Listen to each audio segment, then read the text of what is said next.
Welcome to MDC Learning.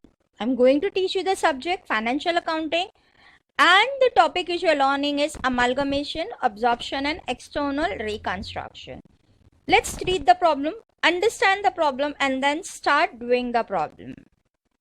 Yes, students. Problem number 4. Following is the summarized balance sheet of Prakash Limited as on 31st March 2017. Liabilities are equity share, capital reserve, profit and loss, export profit reserve, revaluation reserve, trade payable.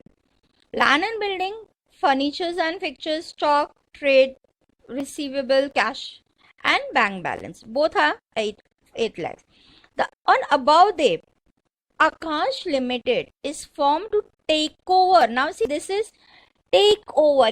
Take over का मतलब क्या होता है students? मैंने आपको बताया था absorption. तो आकाश लिमिटेड इज टेकिंग ओवर से यहाँ पे फॉर्म किया है. नहीं तो क्या हो सकता है Akash is a ongoing business and it is taking over the business of Prakash limited.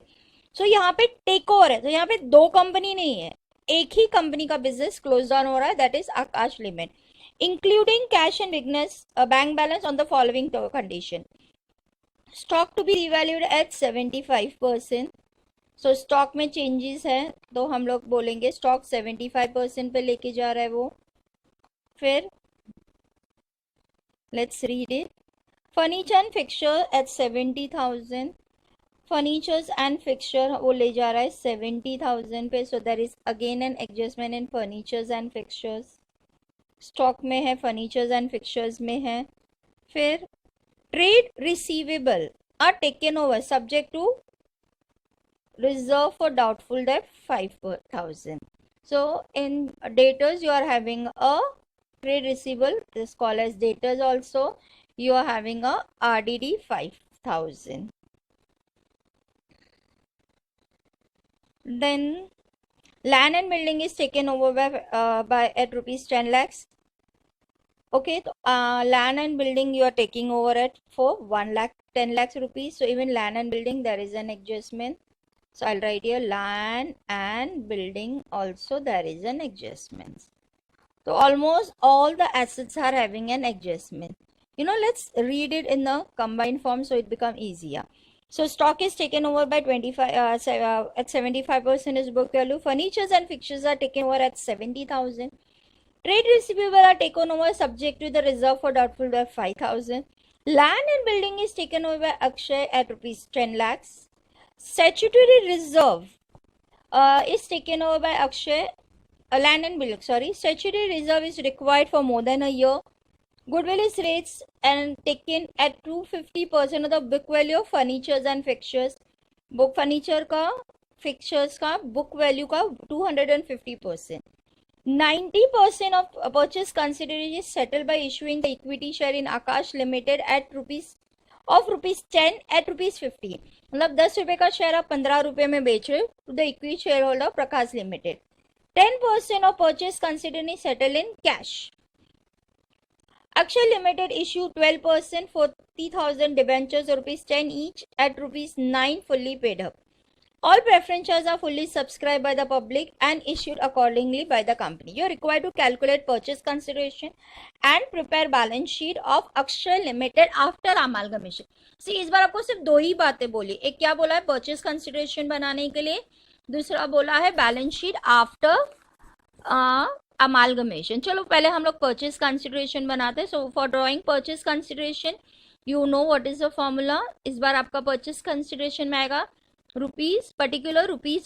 So you are having land and building. Land and building.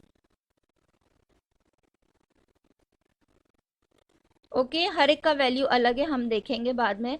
Furniture, fixture, stock and trade receivable. Land and building,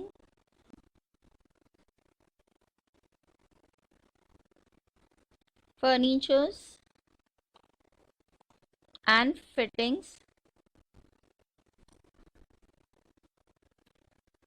furnitures and fittings, stock,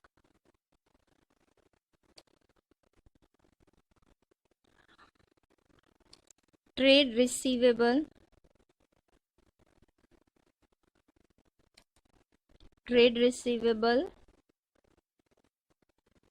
क्या हुआ spelling mistake?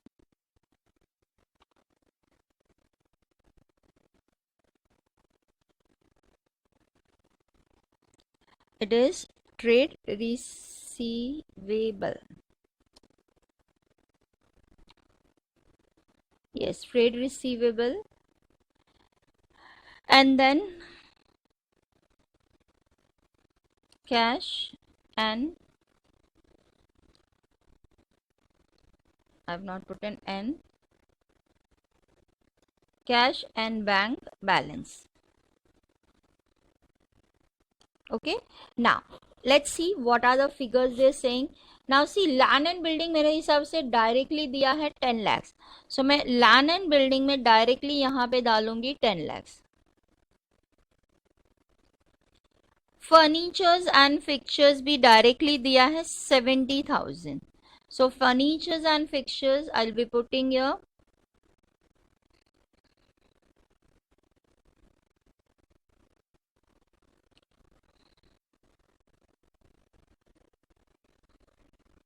70,000. Stock का बोला है 25%, 75% of book value. तो stock is 40,000. तो 40 का 75% कितना हो रहा है students? Calculate. I think all this thing I am not suppose to teach you, but you should have a knowledge. 40,000 into 75% is 30,000. So stock is coming to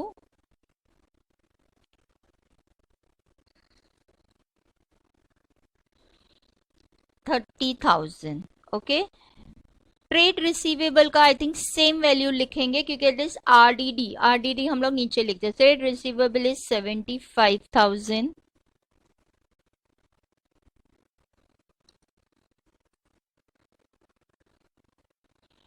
cash and bank balance is 2,22,000. Cash and bank balance including cash and bank balance बोला था 2,22,000. Am I correct? फिर एक और चीज बोला था goodwill. Correct? आप लोगों को याद है गुडविल? गुडविल के बारे में क्या सेंटेंस है? Just read the sentence once again. Goodwill will be valued at 250% of furnitures and fixtures book value. Furniture and fixture का बुक वैल्यू कितना है? 80,000. So 80, clear the calculator. 80,000 into 250%, that comes to 2 lakhs. तो आपका goodwill कितना आ रहा है? 2 lakhs. So goodwill is coming to 2 lakhs. So this will become your total assets. Am I correct? Total asset. चलो total asset देखो कितना आ रहा है. Clear the calculator. 1 2 3 4 5 10 lakhs plus 70,000 1 2 3 4 plus 30,000 1 2 3 4 plus 75,000 1 2 3 plus 2,21,1 2 3 plus I think multiply plus 2,01 2 3 4 5. The total is coming to, okay, क्या mistake हुआ?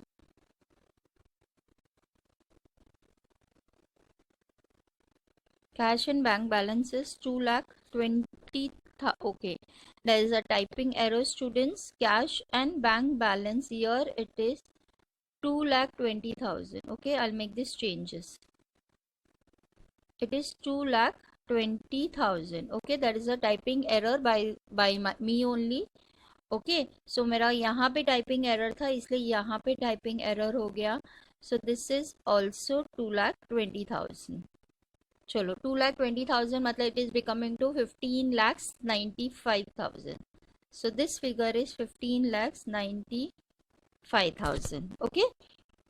अब उनमें से हम माइनस करेंगे लेस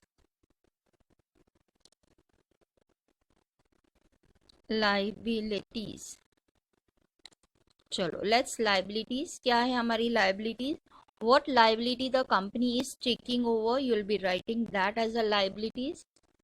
यस. चलो लाइबिलिटीज क्या है हमारी, will find it out. So liabilities के अंदर मुझे सिर्फ एक ट्रेड पेएबल दिख रहा है विच इज 90,000 और जिसके बारे में कुछ भी नहीं बोला गया है, तो I be writing here creditors,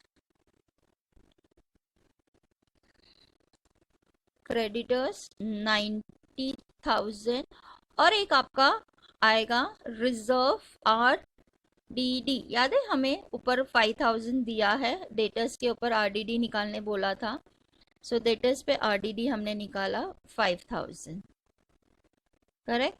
सो ये टोटल हो गया 95,000। So total liabilities,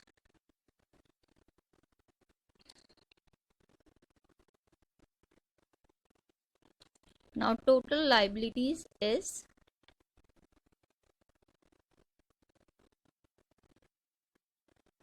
95,000 and this has to be minus, this has to be minus. So your purchase consideration is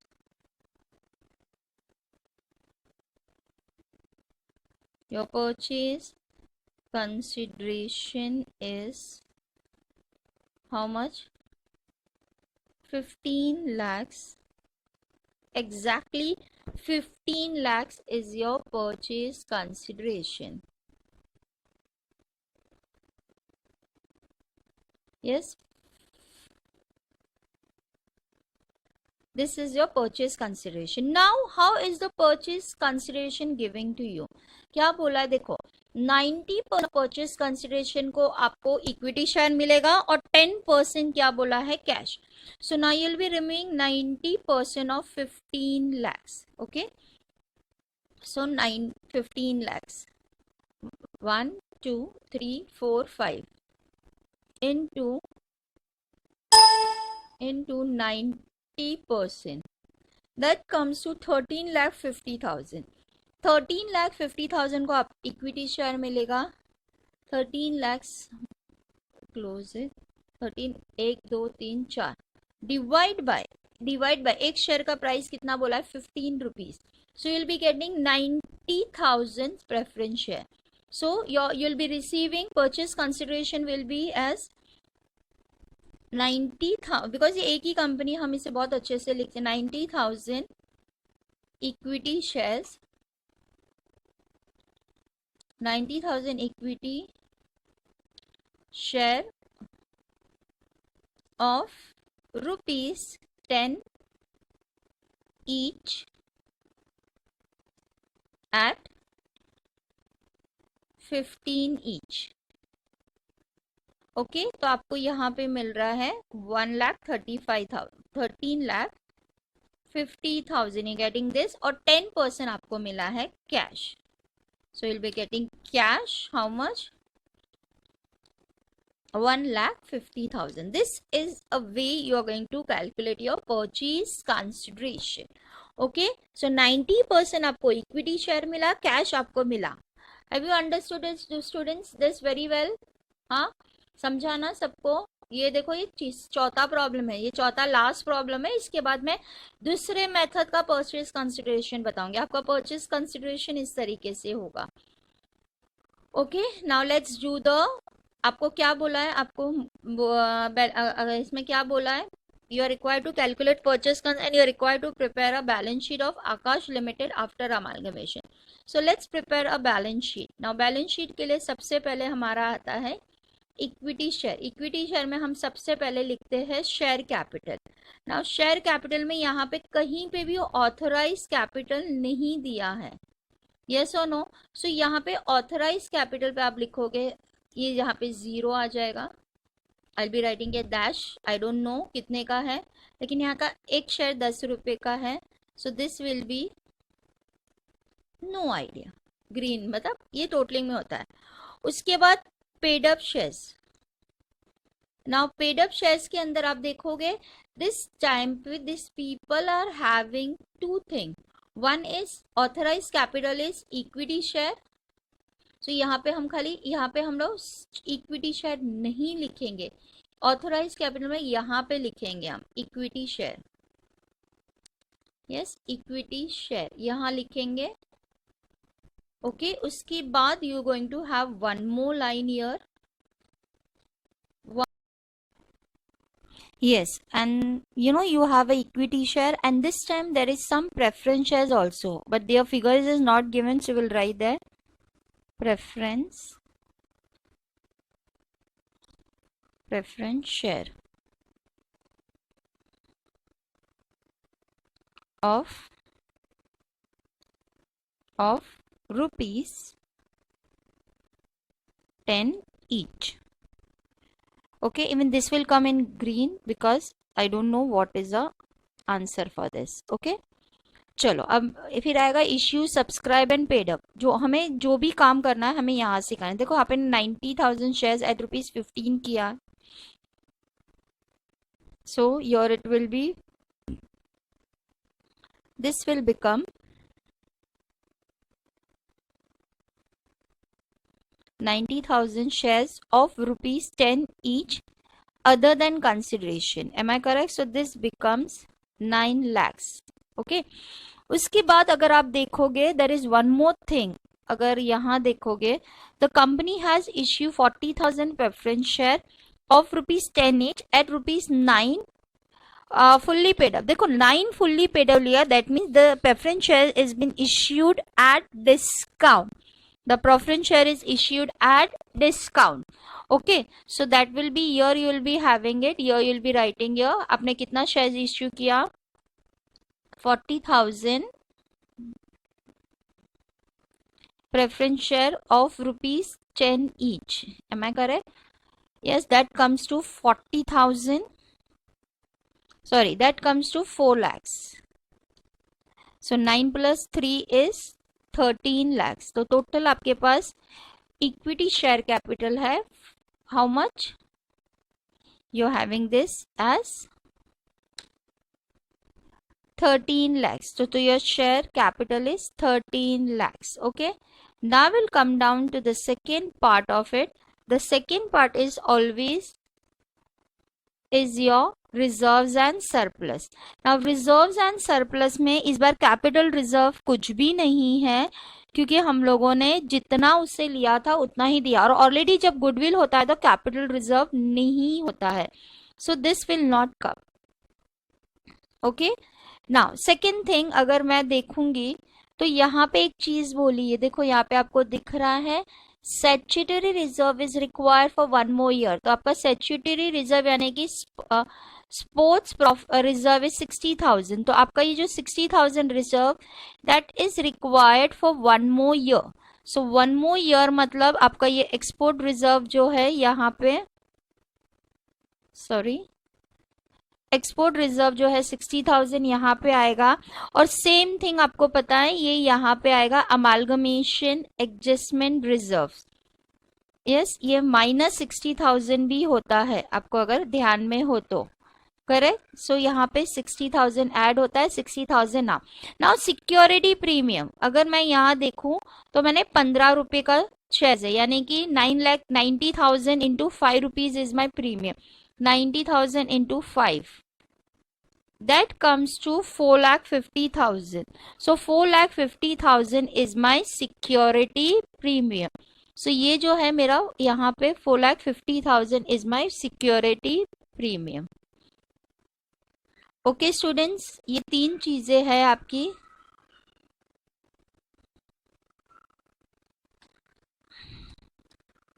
सो यहाँ पे एग्जैक्टली आपके पास आ रहा है.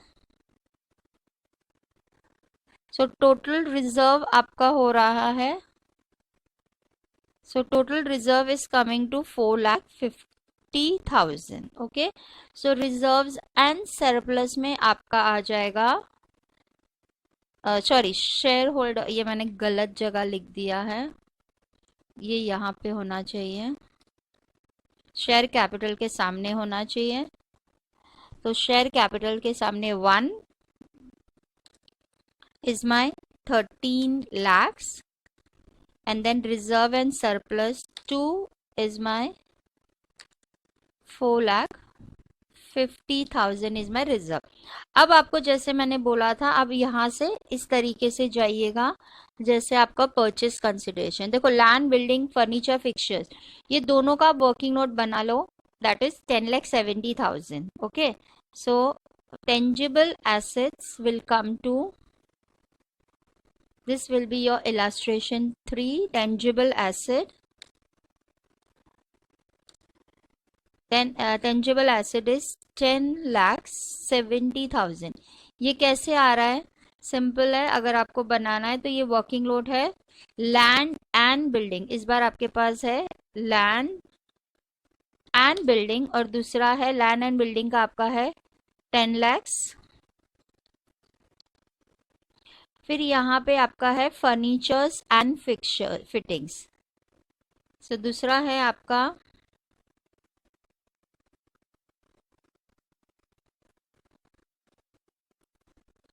Furnitures and fittings.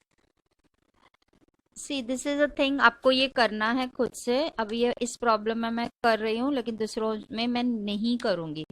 Furnitures and fitting is 70,000। So total year comes to 10,70,000 जो मैंने take over किया। Okay, उसके बाद आपका आ रहा है stock. Stock is 30,000। So you will write here stock. Stock मतलब आपका यहाँ पे आएगा, stock means it is inventories that comes to 30,000।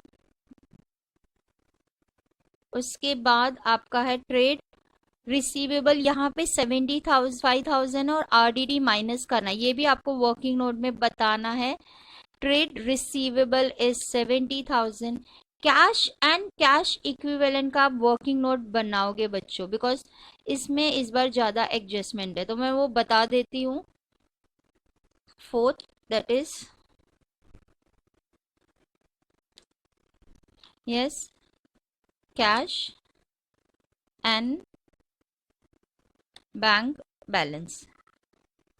Now see take over, हमने कैश टेक ओवर कितना किया था? कैश हमने टेक ओवर किया था 2,20,000। ओके, उसके बाद में we have issued eight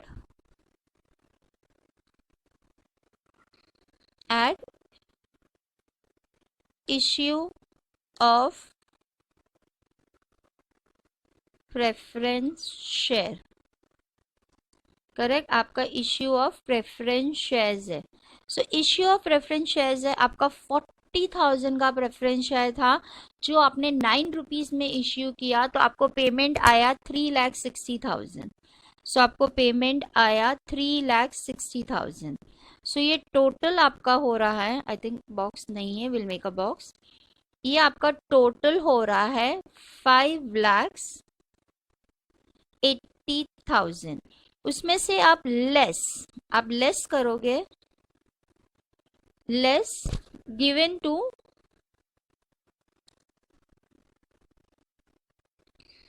to Prakash limited.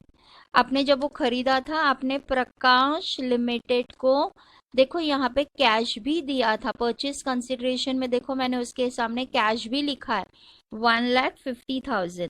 सो आपने प्रकाश लिमिटेड को कैश दिया है, कितना दिया है?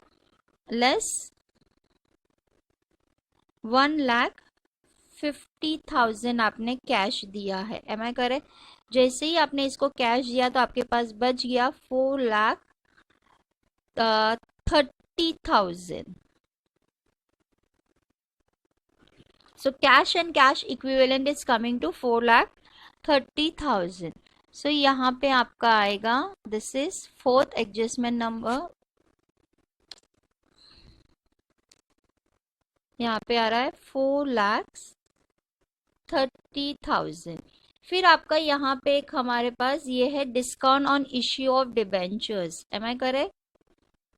यस, हमने discount on issue of preference share, हम लोग ने प्रेफरेंस शेयर पे discount on issue of preference share किया था, दैट इज फॉर 1 रुपी। हमने 9 रुपीज कलेक्ट किया और वो 1 रुपीज है, तो यहाँ पे डिस्काउंट ऑन इश्यू आया था 40,000। इमीडिएटली लिखो, नहीं तो भूल जाओगे। ओके तो बैंक बैलेंस हो गया। गुडविल इज इंटेंजिबल एसेट, तो गुडविल सिंगल है 2 लाख रुपया। इंटेंजिबल एसेट तो यहाँ पे आ जाएगा टेंजिबल, इंटेंजिबल एसेट में आपका आ जाएगा 2 लाख। ओके उसके बाद आपका क्या था, क्रेडिटर्स 90,000। सो क्रेडिटर्स आपका 90,000 है। So trade payable is 90,000। I think now everything is over. Now only the totaling part is remaining. चलो हम टोटलिंग करते हैं and this total should tally, नहीं तो हमने कहीं ना कहीं मिस्टेक्स किया है। 13 lakhs 1 2 3 4 5 plus 4 lakh 1 2 3 4 plus 90,000 1 2 3 4, total आ रहा है 18,40,000। सो ये टोटल आ रहा है 18,40,000। चलो अभी इसका भी टोटलिंग कर लेते, ये भी टैली होना चाहिए, नहीं तो दैट मीन्स हमने कुछ ना कुछ गड़बड़ की है। So 10,70,000 1 2 3 4 plus 2 lakh 1 2 3 4 5 plus 30,000 1 2 3 4 plus 70,000 1 2 3 4 plus 4,30,000 1 2 3 4 plus 40,000 आ रहा है 18,40,000। That means we have done everything correctly. ये बहुत अच्छा लगता है मुझे बैलेंस शीट में, जब मेरी बैलेंस शीट टैली होती है ना, दिल बाग बाग हो जाता है and I love that. I think अगर आप लोग भी एज अ अच्छे से प्रैक्टिस करते होगे तो बैलेंस शीट जब भी टैली होती है ना तो आपको बहुत मजा आता है, यू लव इट। देखो इस तरीके से आपका ये दिखाई देगा। ये यहाँ पे 2 क्यों आता है पता नहीं, मैंने उसको 3 किया था फिर भी 2 आ रहा है, लेकिन 1 2 3 4 आपका वर्किंग नोट होगा और इस तरीके से आपका नोट्स टू द अकाउंट्स दिखेगा। Okay students, so by this I have completed the 4th problem. Okay, you have to practice what we are doing it together, and then I'll be from tomorrow onwards I'll be in next video I'm going to do the purchase consideration which will be calculated in some different form. यहाँ पे आपको बोला था ये ऐसे लूंगा ये नहीं लूंगा, इसका ये वैल्यू दूसरे में अलग तरीके से होता है, we'll be doing that. Okay, चलो टेक केयर, बाय।